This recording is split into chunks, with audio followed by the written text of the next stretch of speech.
Sejak bila buat itu nepuk besinya ni? Besi kayu kita buat ada tahu. Buat mana kita betul-betul buatlah dah tahu hari. Yang ingat pernah tarik penuh? Tarik penuh tak ingat. Tarik penuh kita tak ingat. Tarik mana tahu hari buat kita mula penuh. Jadi pasal apa jadi nak buku je sebagai penepuk besi? Pasal sama dia. Dia macam apa dia minat nepuk besi? Sebelum pada ni pun kita dah ambil dah tepung kan kita sebelum kita kerja kapur tu memang kita dah ambil tepung kan. Bila banyak dengan tepung ni kita pun berhenti kerja kapur kita perlu buat agak ni. Jadi Dia banyak kira ni tepung ya sebab jadi kita wadu kerja kapur juga kita dulu pun. Mencuburi dalam bidang tukang besi, apatah lagi untuk memahirkan diri sebagai seorang pandai besi, bukanlah suatu kerja yang mudah kalau tidak disertai dengan minat dan melakukannya dengan tekun atau mudah patah semangat. Tetapi lazimnya, bagi yang ingin mencuburi bidang itu, mereka telah sejak awal bersedia mempersiapkan diri dengan ilmu yang secukupnya. Jika tidak, barangan yang dihasilkan tidak akan dianggap terbaik dan bermutu. Minat untuk menjadi seorang tukang besi itu adalah asas sebelum memulakan kerjaya sedemikian. Begitulah sedikit luahan seorang tukang dan pandai besi Muhammad Al-Mizan Mat Husin atau Mijan dari kampung Buluh Puh, Keterih, Kota Baru, Kelantan ketika ditemui wartawan Star TV di kediamannya yang dijadikan bengkel pertukangan baru-baru ini. Menurut Mijan, sejarah beliau sebagai tukang besi bermula pada tahun 2000. Minatnya terhadap kerja-kerja besi berputik sejak dari zaman kanak-kanaknya lagi. Pada awalnya, beliau hanya salah seorang pekerja kampung seperti bekerja sebagai buruh binaan, memasang wayar elektrik dari rumah ke rumah, mengecat rumah dan sebagainya yang memperolehi pendapatan hanya dalam ala kadar sahaja. Namun, setelah beliau semakin meningkat dewasa dan minatnya semakin subur, apatah lagi pada ketika itu dia banyak menerima tempahan daripada beberapa pihak yang memintanya untuk mengusahakannya. Sejak itulah beliau bersara dari melakukan kerja-kerja kampung lantas menumpukan sepenuhnya kepada kerja-kerja sebagai tukang besi itu. Katanya sebenarnya keturunan beliau sendiri dari sebelah bapa adalah seorang tukang besi yang mahir yang beliau jadikan sebagai guru utama untuk meneruskan sebagai tukang besi. Bahkan menurutnya, ketika beliau masih di bangku persekolahan, beliau sememangnya acap kali melihat pakar-pakar dalam pembuatan besi yang menyebabkan beliau berminat ke arah itu. Malahan ketika waktu lapang ketika dia masih menuntut di sekolah menengah, beliau pernah menghasilkan beberapa jenis sarung golok dan sebagainya. Sejak itu beliau merasakan dia mampu meneruskan bidang itu dengan jayanya jika diusahakannya. Dia turut menimba ilmu bertukang dan pandai besi ini daripada salah seorang pakar besi dari kampung Padang Tengah, Keterih, Kota Baru, Kelantan, manakala ilmu memukul besi beliau perolehi dari Pekan Raja. Kesemua ilmu tentang pembuatan besi itu beliau perolehi terus dari tukang-tukang besi yang disegani dari kedua-dua kampung itu. Menurutnya sehingga kini beliau menerima tempahan di antara 3 atau 4 orang sahaja.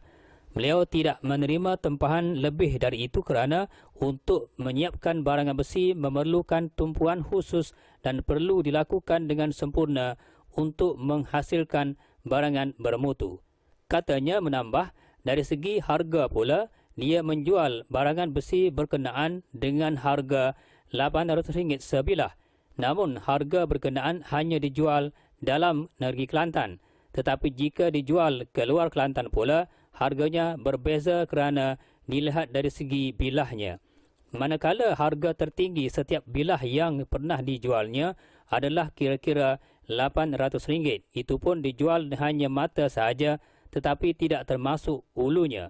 Manakala satu set barangan besi termasuk sarungnya beliau jual dengan harga RM1,600 adalah paling mahal setakat ini yang pernah ditempah darinya. Ada juga senjata berkenaan dijual dengan harga RM1,000 berdasarkan kepada kualiti pembuatannya. Kebanyakan barangan besi yang meliputi senjata Melayu itu bukan semata-mata dijual di kawasan Keterih tetapi turut dijual di Pahang, Kuala Lumpur, Johor dan paling jauh setakat ini adalah Singapura.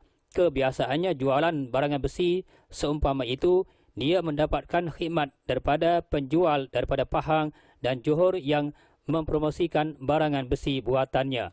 Ditanya bagaimana peminat barangan besi dari luar Kelantan mengetahui beliau sebagai tukang dan pandai besi. Katanya, dia mempromosikan buatannya itu melalui khidmat Facebook, iaitu melalui grup Facebook yang bertindak mempromosikan barangan besi ahli-ahlinya. Dalam grupnya terdapat kemahiran sebagai tukang besi, batu logam dan sebagainya. Grup berkenaan katanya adalah untuk mengembangkan hasil seni tempatan kepada masyarakat dan peminat-peminatnya sama ada dalam negeri dan luar negeri.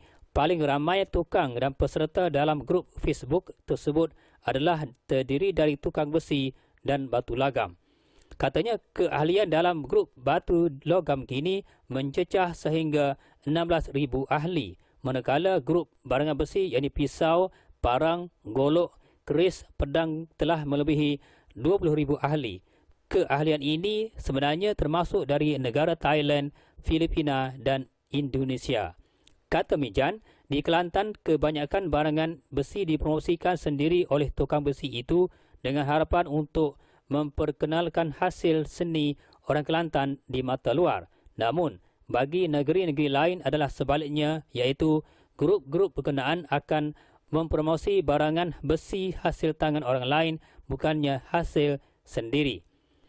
Mijan menjelaskan untuk menyiapkan barangan yang telah ditempah amat merumitkan dan beliau perlu menyiapkannya dengan sempurna dan sebagaimana yang dijanjikan. Misalnya bagi sebilah golok, beliau kadang-kadang mengambil masa selama sehari dan kadang-kadang 3 atau 4 hari untuk disiapkan. Masa yang diperuntukkan ini menjadi kelaziman bagi sesetengah tukang besi. Menurutnya, jika orang yang menempah itu inginkan golok yang agak lain dari yang lain, beliau perlukan masa sehingga seminggu. Pastinya menyiapkan senjata itu agak memuaskan dan lain dari yang lain.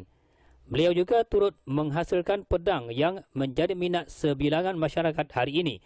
Namun, ketika wawancara ini dijalankan, kebanyakan pedang yang telah disiapkannya telah habis dijual.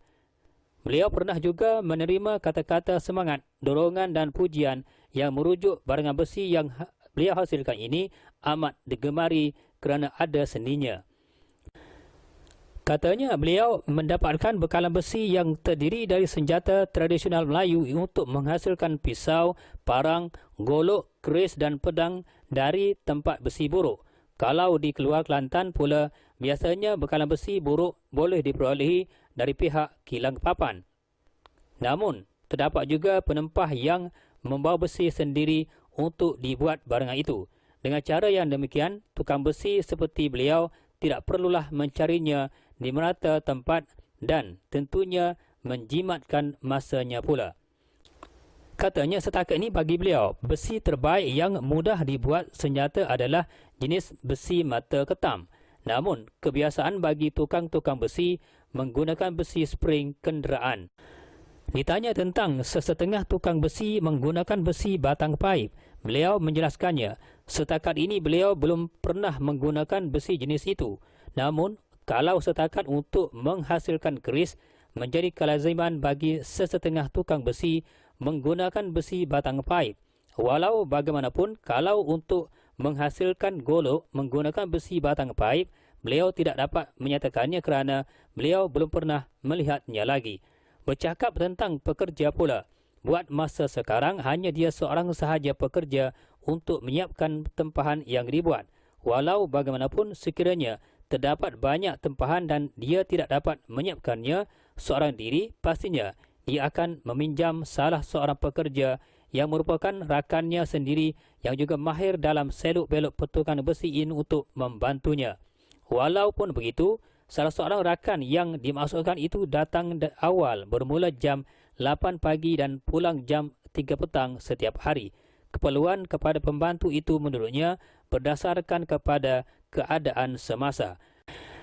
Menurutnya, berbanding dengan kerja-kerja kampung yang pernah dilakukannya sebelum ini, beliau lebih berminat dan begitu seronok sebagai seorang tukang dan pandai besi. Ini kerana sebagai tukang besi tidak perlu terikat kepada masa, yakni masa fleksibel. Sekiranya dia perlu lakukan ketika masa mana dia akan lakukannya berdasarkan kepada mood dirinya sendiri. Apatah lagi menurutnya, jika sesuatu barangan tempahan dapat disiapkan dan dia akan berasa puas hati kerana telah berjaya menyiapkannya sebagaimana yang dipinta. Namun, pada suatu ketika, barangan yang dihasilkannya ketika itu tidak begitu menjadi dan dirinya tidak berasa puas setelah didapati kerja-kerja yang dilakukannya itu tidak membuahkan hasil yang sebagaimana yang sepatutnya. Hal ini berlaku ketika beliau masih belum mahir dengan kerja-kerja tersebut. Ditanya berapa kali dia menyiapkan barangan tempahan tetapi tidak menjadi, dia tidak menyatakannya. Namun suatu hal yang dianggapkan sukar baginya ialah untuk membuat lenggokan besi itu yang dianggap terlalu sukar kerana pada masa itu beliau masih belum berpengalaman sepenuhnya. Kalau barangan itu berhasil dibuat namun lenggokan besi itu tidak memuaskan hatinya, jadi barangan berkenaan terpaksa dibuang dan dia akan menghasilkannya lagi sehingga hatinya berasa puas walaupun memperuntukkan banyak masa dan tenaga untuk menyiapkannya. Namun menurutnya, setakat ini apa yang juga tempahan yang diterimanya semuanya berhasil dan orang yang menempah darinya turut berpuas hati. Di antara barangan yang dibuatnya seperti golok, parang, sadat, lawi ayam, keris, badik, sulam dan pedang. Maknanya kesemua jenis senjata Melayu dia akan membuatnya apabila mendapat tempahan kecuali kapak. Ditanya kenapa kapak sahaja yang tidak berhasil dibuatnya. Beliau menjelaskan kapak tidak akan berhasil jika dilakukan hanya seorang. Maknanya ia perlu dibuat oleh 2 orang. Kesukarannya adalah untuk membentuk lubang itu yang merumitkannya. Menurutnya, jika alat senjata tersebut didapati rosak atau sebagainya, apatah lagi kerosakan itu berlaku ketika berurusan dengannya, dia akan cuba membaikinya atau menggantikannya dengan yang lain pula. Ini kerana jika besi yang dicarinya sendiri, dia boleh memberikan jaminan tersebut. Namun, jika penggunaan besi untuk menghasilkan senjata itu bukan darinya, yakni dibuat dengan tukang besi lain, dia tidak dapat memberikan jaminannya kerana dia tidak tahu apakah sifat besi itu.